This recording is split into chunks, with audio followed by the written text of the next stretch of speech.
The strange thing about losing someone is that sometimes they're still standing right in front of you when it happens. My name is Michael Carter.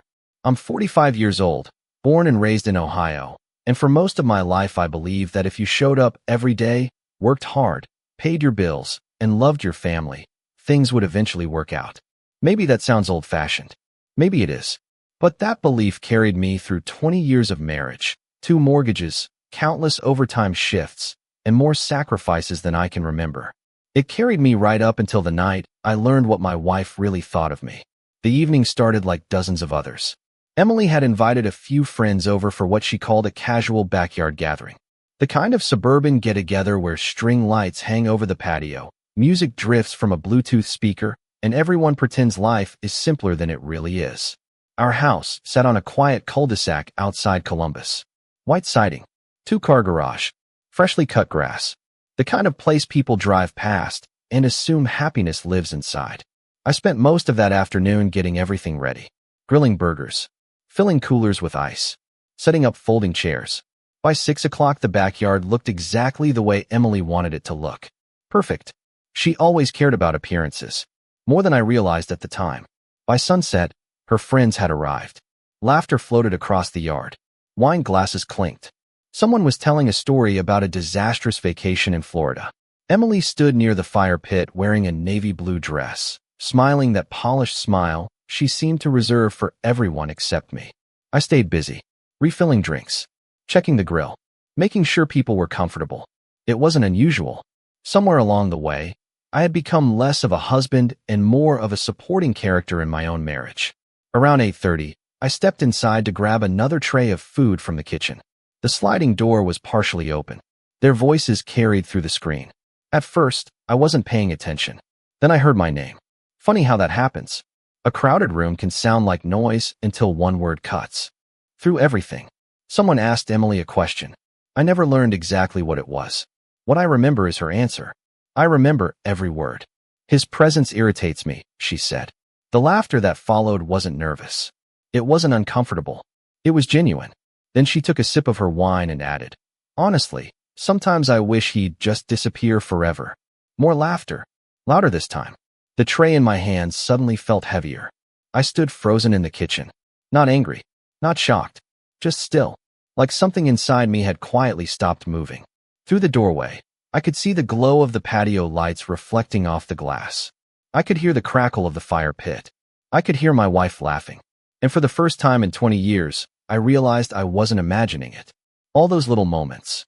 The dismissive comments. The eye rolls. The jokes at my expense. The way she spoke differently when her friends were around. The way she acted as if I were an inconvenience instead of a partner. They weren't isolated incidents. They were pieces of a larger truth I had refused to see. I didn't walk outside. I didn't confront anyone. I didn't make a scene. People expect dramatic reactions. They expect shouting.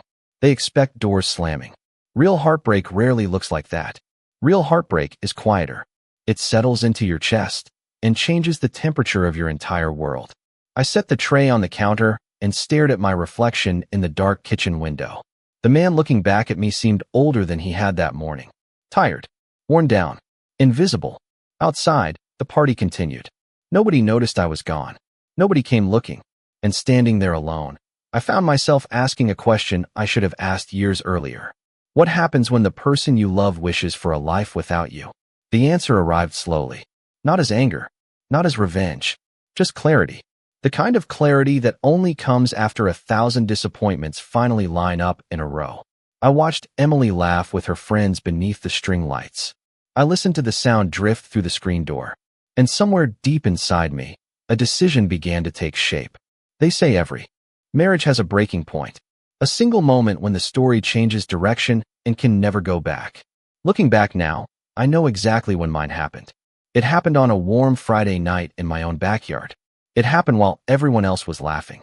And what Emily didn't know as she raised her wine glass beneath those lights was that the man she wanted gone had finally heard her wish. I did not sleep much that night. Not because of what Emily said, but because of what her words forced me to see.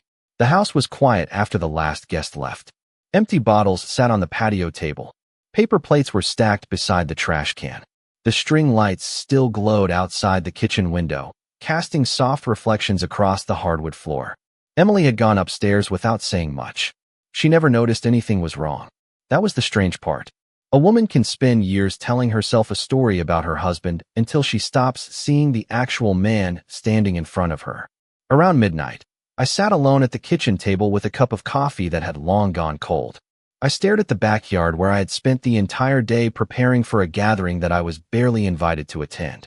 The realization did not arrive all at once. It came in pieces. Small memories. Forgotten moments.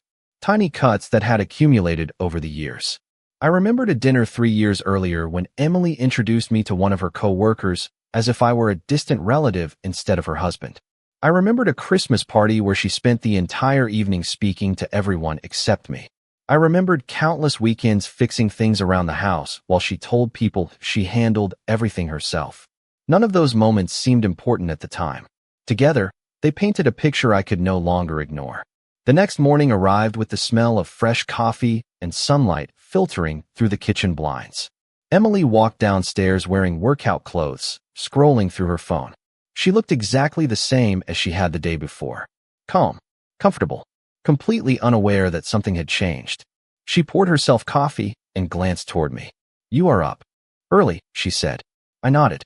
Could not sleep. She shrugged and returned her attention to the screen. That was it. No concern. No questions. No curiosity. 20 years together, and she did not even wonder why her husband looked like a man carrying the weight of a collapsed bridge on his shoulders. After she left for yoga, I remained at the kitchen table longer than usual. The silence felt different now. For years I had mistaken silence for peace. They are not the same thing. Peace brings comfort. Silence can hide loneliness.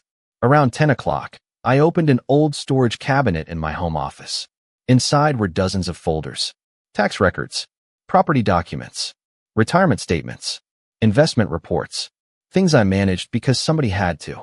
Emily often joked that paperwork bored her. She liked telling people I obsessed over details. The truth was simpler. If I did not handle those details, nobody would. I spent the next several hours reviewing documents I had not looked at in months. Not because I was planning anything yet. Not because I had made a final decision. I just needed to remind myself of something. I needed to remember who I was before I became an afterthought in my own home. As the afternoon passed, I found records from years ago, receipts from our first house, loan documents from difficult times, notes from long nights when money was tight and every dollar mattered. Looking through those papers felt like opening a time capsule. I could see the younger version of myself, the man who worked overtime shifts, the man who postponed vacations, the man who quietly carried burdens because he believed sacrifice was part of love. Somewhere along the way, I stopped being appreciated and started being expected. There is a difference. One inspires gratitude. The other creates entitlement. By evening, Emily returned home carrying shopping bags and chatting on the phone with one of her friends. I listened from the living room as she laughed about weekend plans. Her voice sounded light, carefree, the same voice I heard the night before. She walked past me without noticing I was studying her. Not with anger, not with resentment, just clarity. For the first time in years, I looked at my wife without excuses, without explanations, without telling myself things would improve. The truth stood plainly in front of me. She was happy with the version of our marriage that existed. I was not. That realization settled into my chest with surprising calmness. No dramatic breakdown, no emotional explosion, just certainty. Later that night, after Emily went upstairs, I stepped onto the back patio alone. The air was cool. A light breeze moved through the trees beyond the fence line. Somewhere in the distance, a dog barked. The neighborhood was settling in for the night. I stood beneath the same string lights that had illuminated the gathering less than 24 hours earlier. The same lights, the same house, the same life. Yet everything felt different. Because for the first time, I was no longer asking how to save my marriage. I was beginning to wonder what my life would look like if I finally stopped carrying it alone. And that question stayed with me long after the lights went out. The following week felt strangely normal on the surface. That was the dangerous part. Most people think life-changing decisions arrive with flashing lights and dramatic speeches. Mine arrived disguised as ordinary Tuesday mornings and quiet Thursday evenings. Emily continued moving through our routines as if nothing had happened. She met friends for lunch. She spent evenings scrolling through her phone.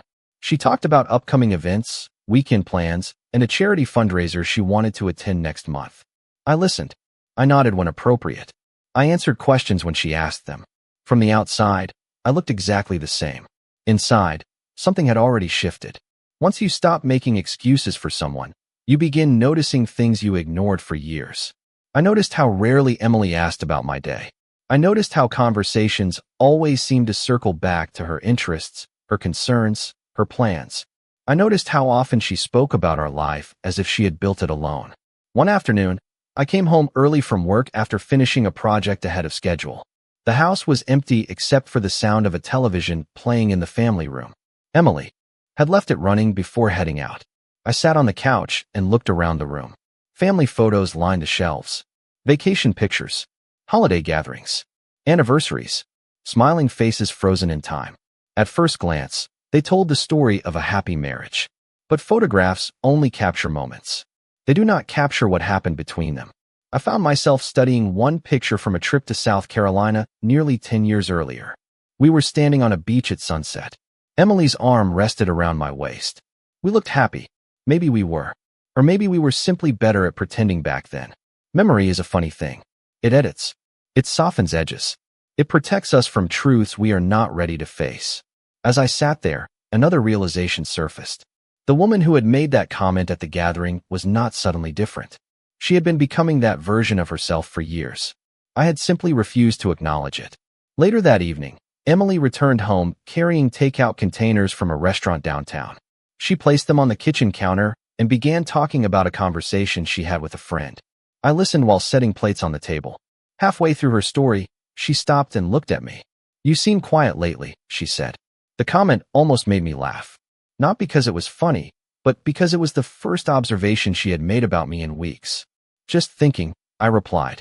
She nodded and moved on to another topic before I could say anything else.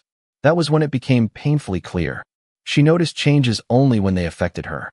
That night, after dinner, I went into my office and opened an old notebook I had not touched in years. Inside were goals I had written down during my 30s. Places I wanted to visit. Skills I wanted to learn. Business ideas I wanted to explore. Reading those pages felt like meeting an old friend I had abandoned. Somewhere between responsibilities and routines, I had stopped investing in myself. I had poured so much energy into maintaining our life that I forgot to build one of my own. The realization was not bitter. It was freeing. For the first time in a long time, I started asking questions. That had nothing to do with saving my marriage. What did I want? What kind of future excited me? What opportunities had I ignored because I was too busy holding everything together? The next few days brought more clarity. At work, I found myself staying later than usual, not because I had extra assignments, but because I enjoyed being there. My colleagues respected me. They valued my opinions. They thanked me for my contributions. Simple things. Basic things. Yet the contrast was impossible to ignore. One environment made me feel visible. The other made me feel optional. On Friday evening, exactly 1 week after the gathering, I stood in the driveway watching the sun disappear behind the neighboring houses. The sky turned shades of orange and purple. Lawnmowers hummed in the distance. Sprinklers clicked across freshly cut grass. Everything looked peaceful. Yet beneath that calm surface, I knew a truth I could no longer avoid. The man who stood in this driveway was not the same man who had stood frozen in that kitchen 7 days earlier. Something had ended that night. Not the marriage. Not yet. But the version of me that accepted being treated as an afterthought was gone. And for the first time, the possibility of leaving no longer felt impossible. It felt like a door slowly beginning to open. Once that door opened in my mind, I could not pretend it was still closed. The following month became a season of quiet preparation. Not dramatic preparation. Not secret schemes. Just the slow, careful work of a man finally taking responsibility for his own future. Every morning, I woke up before sunrise, poured myself coffee, and sat at the kitchen table while the house slept. The darkness outside felt honest. It did not pretend to be something it was not. I began reviewing every corner of my life with the same discipline I used at work. Finances, goals, retirement plans, opportunities one had ignored, dreams I had postponed. For years, my decisions revolved around keeping the peace. Now I started asking a different question. What would I choose if I were building a life for myself instead of managing one for someone else? The answer surprised me. 3 states away, A former colleague named Robert had spent the last year trying to recruit me to join a consulting firm outside Nashville. He had called several times over the previous 18 months. Every time, I politely declined. The position offered better pay, more flexibility, and fewer hours. Most people would have accepted immediately. I always found reasons to stay. The house, the marriage, the routines, the obligations. Looking back, I realized I was not staying because I was happy. I was staying because change felt frightening. One Tuesday afternoon, I called Robert. We spoke for nearly an hour. He sounded genuinely excited to hear from me. The opportunity was still available. In fact, the company had expanded. They needed someone with my experience more than ever. After the call ended, I sat quietly in my office staring at the wall. My heart was not racing. My hands were steady. That surprised me. I expected guilt. Instead, I felt possibility. A week later, I flew to Tennessee for a meeting. Emily barely noticed. She assumed it was another work trip. During the flight, I looked out the airplane window as Ohio disappeared beneath the clouds. Something about that view stayed with me. Entire cities looked small from 30,000 feet. Problems that once felt enormous became tiny shapes in the distance. Perspective changes everything. Nashville welcomed me with warm weather and clear skies. The consulting firm occupied a modern office building overlooking a river lined with walking paths and green spaces. The people were professional, respectful, interested in my ideas. During meetings, executives listened when I spoke. They asked thoughtful questions. They valued my experience. It had been so long since I felt appreciated that the feeling almost seemed unfamiliar. That evening, I walked alone through downtown streets filled with music drifting from restaurants and cafes. People laughed. Couples strolled along sidewalks. The city felt alive, not because it was perfect, but because it represented something I had forgotten existed, a future that was not already written. When I returned home 2 days later, nothing had changed. Emily was sitting at the kitchen island, scrolling through social media. She looked up briefly when I walked inside. "How was the trip?" she asked. "Good," I replied. "That is nice," she said before returning to her screen. The conversation lasted less than 10 seconds. Years earlier, that moment would have hurt. This time it simply confirmed what I already knew. The gap between us was no longer growing. It had already grown. We were just finally standing far enough apart to see it. Over the next several weeks, I continued speaking with Robert and his team. Eventually, an official offer arrived. The salary exceeded my current position by a significant margin. The benefits were excellent. More importantly, the role excited me. For the first time in years, I felt curious about tomorrow. One evening, I sat alone on the back patio watching rain move across the neighborhood. Water tapped softly against the railing. Porch lights glowed through the mist. Inside the house, Emily was hosting another gathering with friends. Their laughter drifted through the walls. Once, hearing those voices would have made me feel excluded. Now they sounded distant, like a radio playing in another room. I looked across the wet backyard and realized something important. I was no longer deciding whether I could leave. I was deciding when. And somewhere inside that realization, a plan quietly began to form. Not a plan built on anger. Not a plan built on revenge. A plan built on freedom. Because for the first time in a very long time, I could clearly see a version of my life where I woke up every morning without feeling invisible. And the more clearly I saw that future, the harder it became to remain where I was. The decision itself happened on an ordinary Wednesday morning. No thunderstorm, no dramatic argument, no final confrontation, just a quiet sunrise spilling across the kitchen floor while the coffee maker hummed in the background. Emily was still asleep upstairs. I sat alone at the table holding an official employment contract from Nashville. The pages looked surprisingly simple for something capable of changing an entire life. I read every line one final time. Salary, benefits, relocation package, start date. Then I picked up a pen and signed my name. The moment felt smaller than I expected. For months, I imagined some overwhelming wave of emotion would arrive when I finally made a choice. Instead, I felt calm. The kind of calm that settles over a lake after a long storm passes through. The next several weeks became a process of preparation. I accepted the position and coordinated the transition with the new company. I secured an apartment overlooking a greenway trail on the edge of the city. Nothing extravagant, just a clean, comfortable place that felt like a fresh start. I handled paperwork, scheduled movers, organized documents. Every completed task made the future feel more real. Through it all, Emily remained focused on her own routines. She talked about social events, work projects, weekend brunches, and vacation ideas with friends. We occupied the same house, but seemed to exist in different worlds. One evening, nearly a month after signing the contract, I sat across from her during dinner. The television played softly in the background. Rain tapped against the windows. She was scrolling through her phone between bites of food. Suddenly, she laughed at something on the screen. "Listen to this," she said. Karen's husband moved out for 3 days after an argument and came crawling back by the weekend. She shook her head. "Some people are so dramatic." I looked at her for a moment. There was no cruelty in her voice. No malice. Just complete certainty that people like me never actually left. That certainty told me everything I needed to know. The following Friday became my final day at work in Ohio. My coworkers organized a small farewell lunch. They shared stories, offered congratulations, wished me success in Tennessee. Several people told me how much they would miss working with me. Driving home that afternoon, I realized I could not remember the last time I had felt genuinely appreciated inside my own marriage. The contrast lingered in my thoughts the entire drive. The move itself was scheduled for the following Tuesday.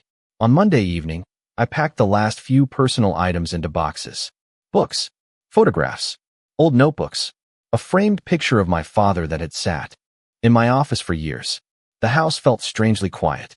Not sad, just quiet. Emily was attending a networking event downtown and would not be home until later. As I walked through each room, I found myself remembering different chapters of my life. The hallway where we hung holiday decorations. The kitchen where we celebrated promotions and birthdays.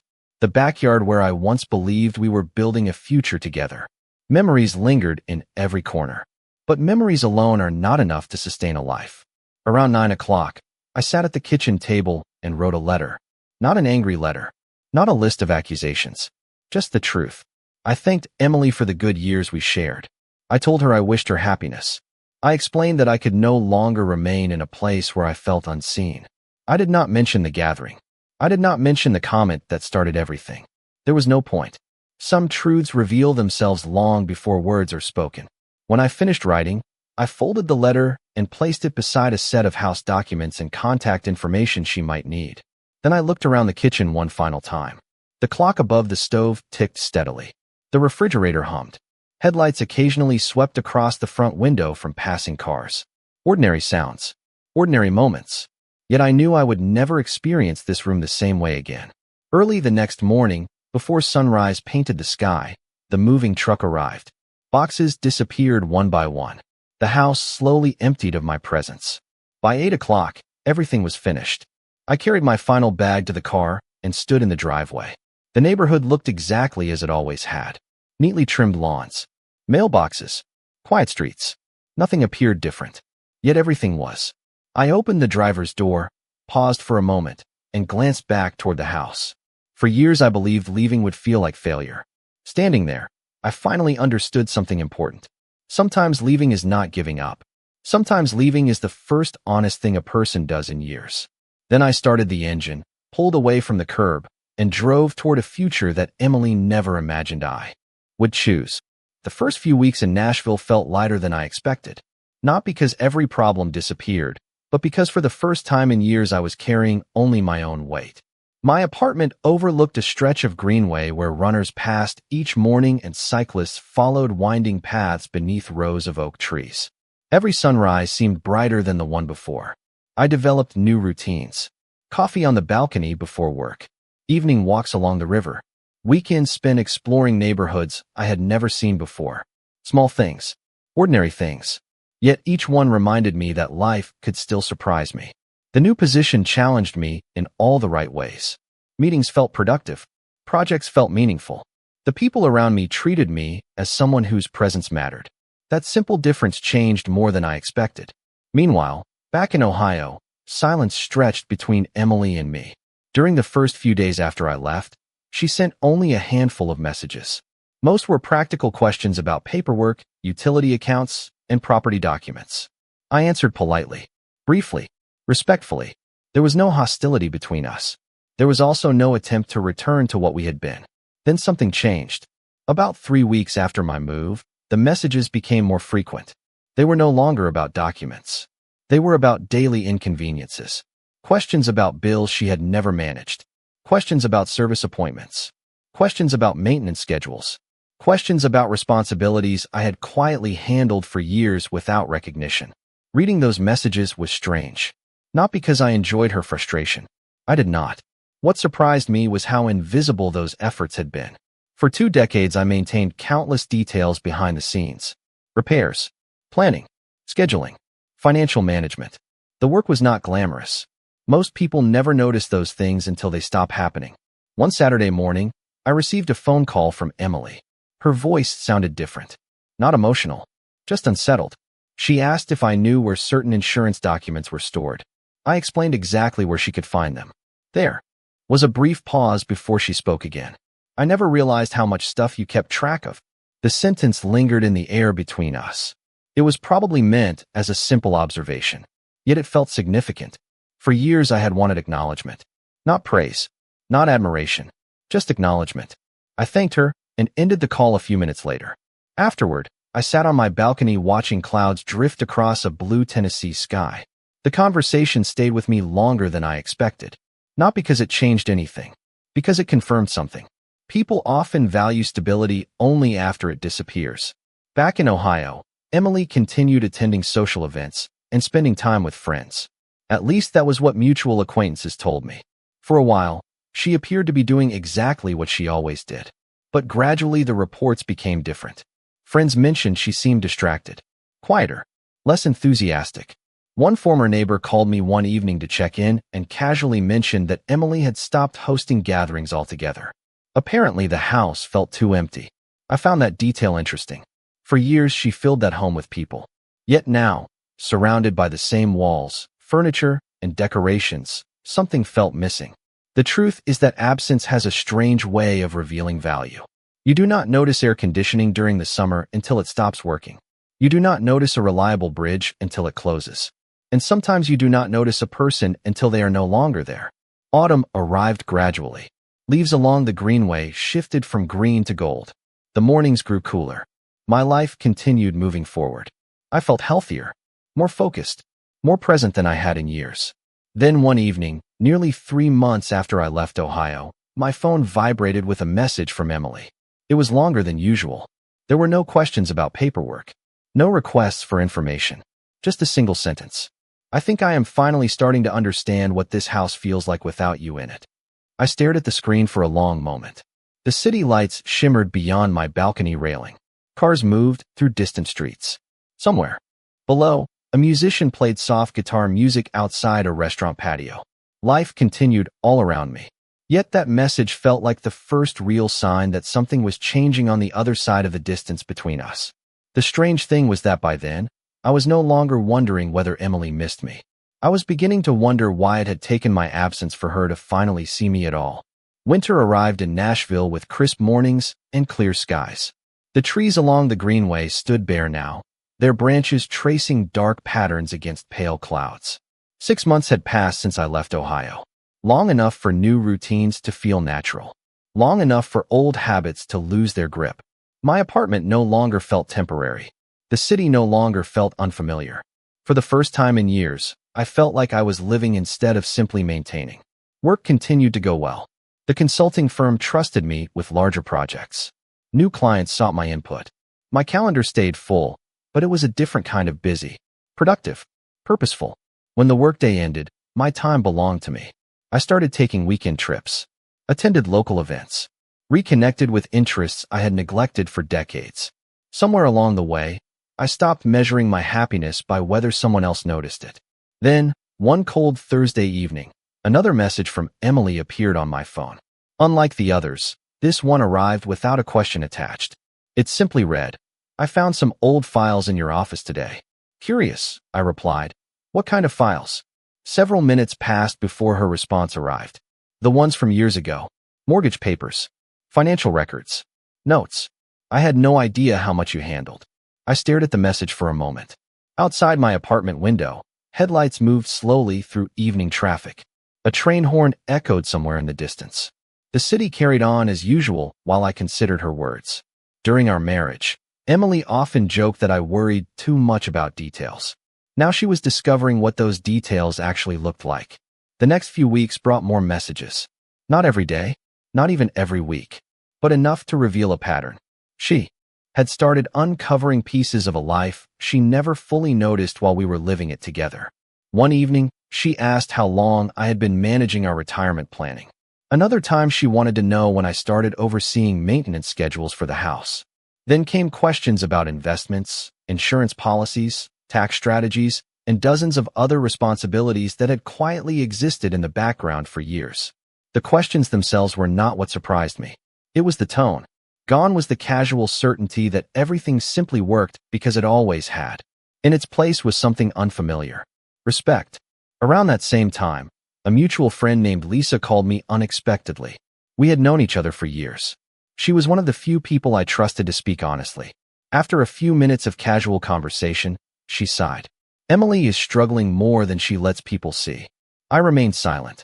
Lisa continued. Apparently, many of the friends who once filled our house every month had become less frequent visitors. Some were busy with their own lives.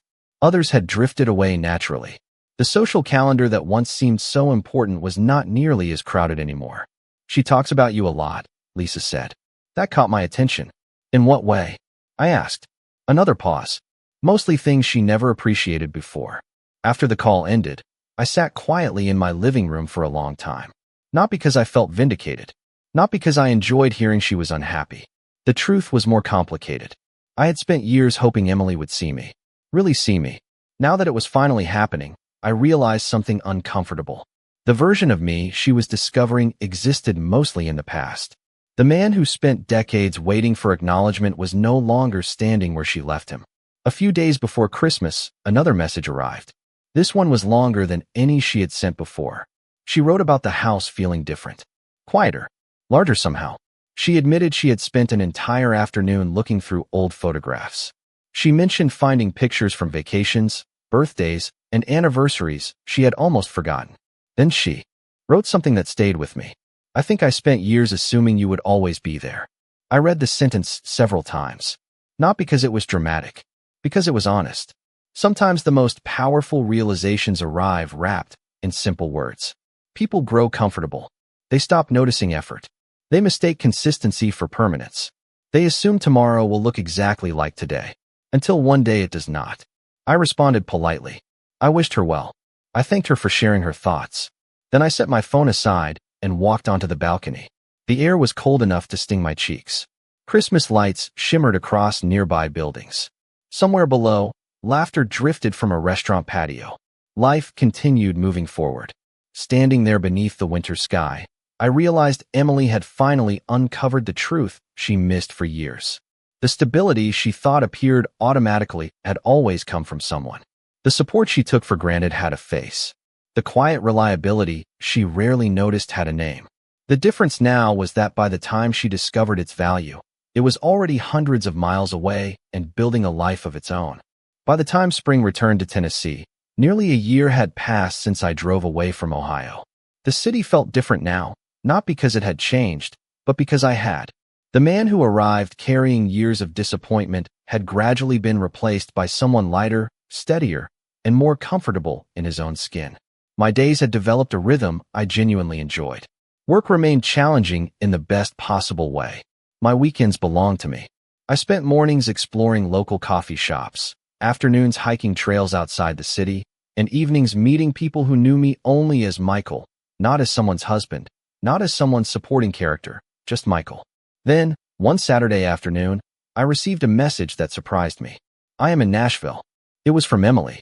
I stared at the screen for several seconds before reading it again. There was no explanation attached. No dramatic introduction. Just 5 simple words.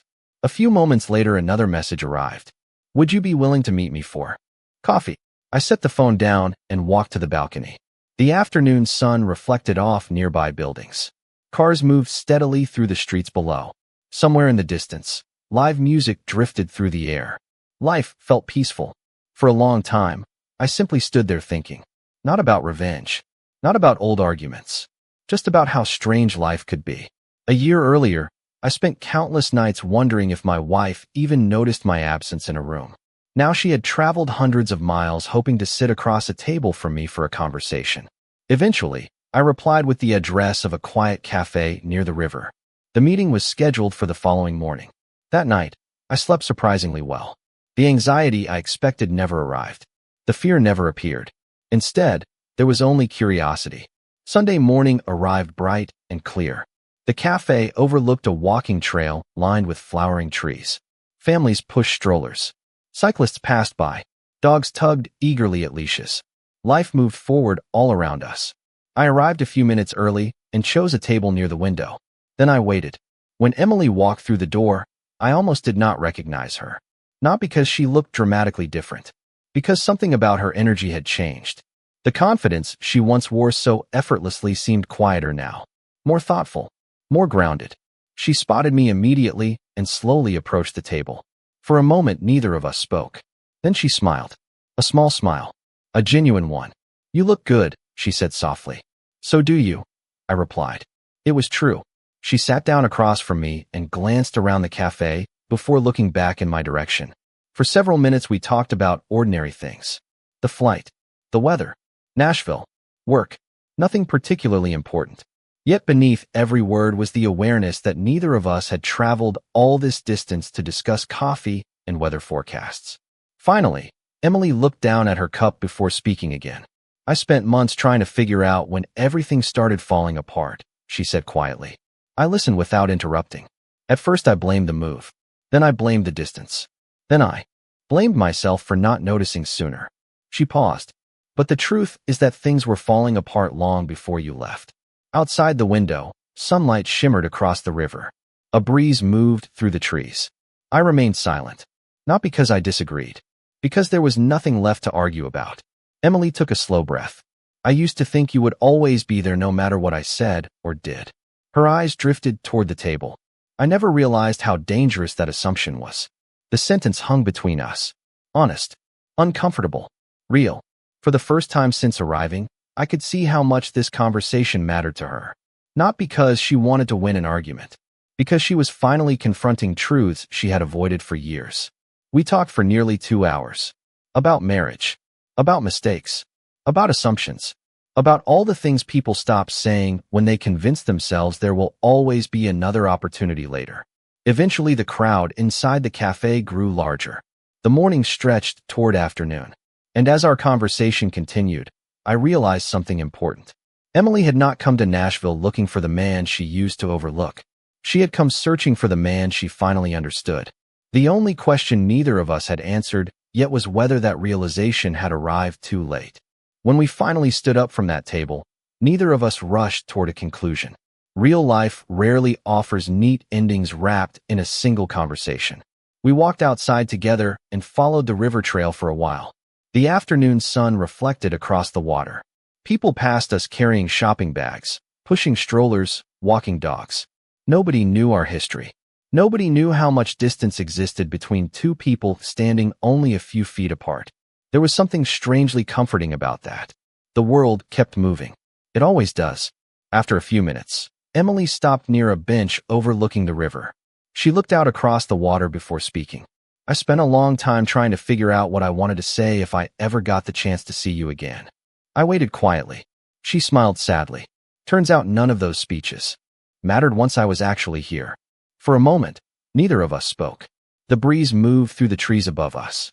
Somewhere nearby, a musician played a familiar country song. The city felt alive around us. Emily folded her arms and looked down.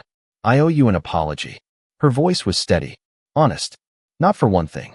For years of things. I could see how difficult those words were for her. Not because she was forcing them. Because she finally understood them. She talked about moments she remembered differently now. Small comments. Dismissive jokes.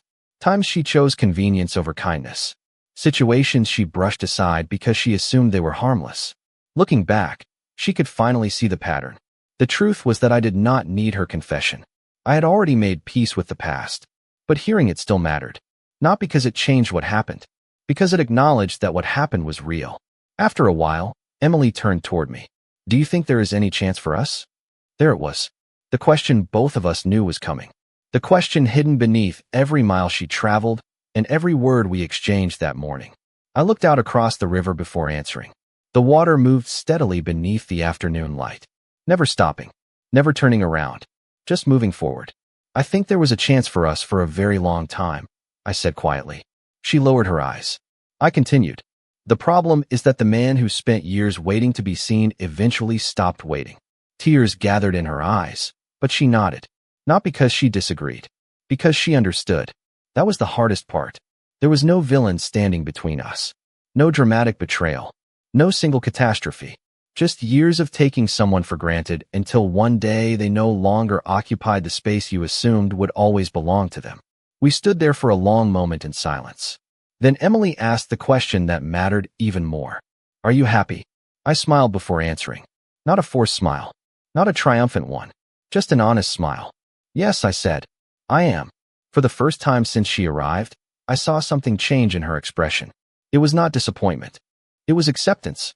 She finally understood that my life was no longer defined by what I lost. It was defined by what I found after I left. We walked back toward the cafe together. The conversation became lighter, simpler. We talked about family, work, future plans. The pressure had disappeared because the answer already existed. When we reached the parking lot, Emily stopped beside her rental car. The afternoon was beginning to fade into evening. Long shadows stretched across the pavement. I am glad you agreed to meet me, she said. So am I replied. She smiled softly. You know, I used to think losing someone happened all at once. I waited. She shook her head. Now I think it happens a little at a time. You just do not realize it until they are gone. I nodded. There was wisdom in that observation. We said goodbye. No promises. No dramatic declarations. Just goodbye. Then she got into her car and drove away. I stood there for a moment watching the traffic disappear into the city. The strange thing was that I felt no anger. No regret. Only gratitude. Gratitude for the lessons. Gratitude for the growth. Gratitude for the fact that sometimes the most painful chapters of your life become the ones that finally teach you your worth. As the sun dipped below the Nashville skyline, I turned and started walking home. The evening air felt cool against my face. The city lights flickered to life one by one.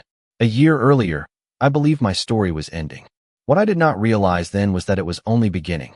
Because sometimes the greatest gift life can offer is the courage to walk away from a place where you are merely tolerated and build a life where you are truly valued. And somewhere behind me, hundreds of miles away and many months too late, was a woman who finally understood the cost of wishing for an empty space and discovering that one day it becomes exactly that.